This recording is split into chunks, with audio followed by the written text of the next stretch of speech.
So I'm making this video to show you how to protect yourself from a brand new and really easy way for a bad guy to steal your ATM PIN code with an iPhone, even if you're shielding the keypad so he can't see you put it in. And to show how hard it is even to detect that it happened, I'm going to go into this store and steal somebody else's code. So watch closely to see if you can tell the moment that I actually do it. So she just swiped her ATM card and she's inputting the PIN here, which is the last thing you do before you finish your transaction.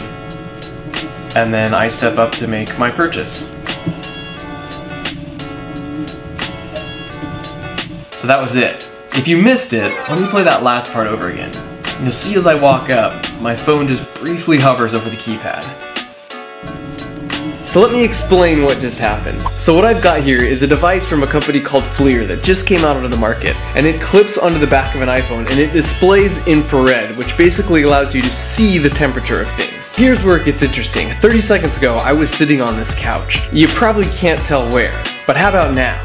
Anytime two objects interact, they will tend toward thermal equilibrium, so they basically try and meet in the middle temperature-wise. And since I'm warmer than the couch, heat flows from my body to the spot on the couch where I'm sitting. So this leaves behind a thermal signature because it'll take a little time for that spot on the couch to cool back down and reach thermal equilibrium once again with the air. Likewise, if I set my warm hand on the cold wall, afterwards my hand is slightly colder, but the wall is slightly warmer where I touched it. And as you probably guessed by now, your fingers leave a thermal signature when you type your PIN code into a debit card machine like this.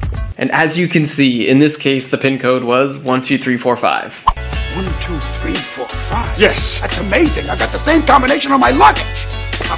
And it gets worse, because since the heat signature fades with time, the bad guy can figure out the order in which the keys were pressed, because the hottest button is likely the one that was pressed last, and the dimmest button is likely the one that was pressed first. So after doing some digging around on this, I was able to find a paper that was published about this method by some researchers at UCSD several years ago. According to their data, they could guess the right PIN code numbers 80% of the time if the image was taken right after. And if the image was taken a full 1 minute later, they still had a 50-50 chance of getting the numbers right. The scary thing is back then, infrared cameras cost $10,000, and it would be really hard to discreetly sneak something of this size into the store. Now, an infrared camera looks like an iPhone case. They're a couple $100, and you can get them at any Apple store.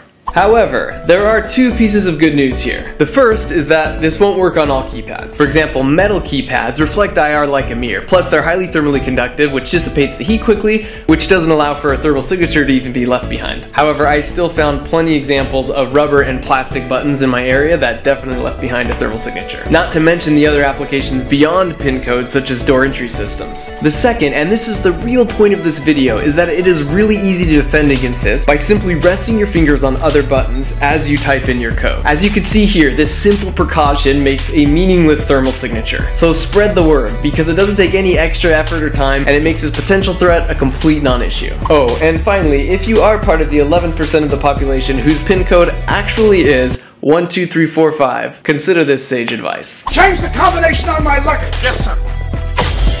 Ah!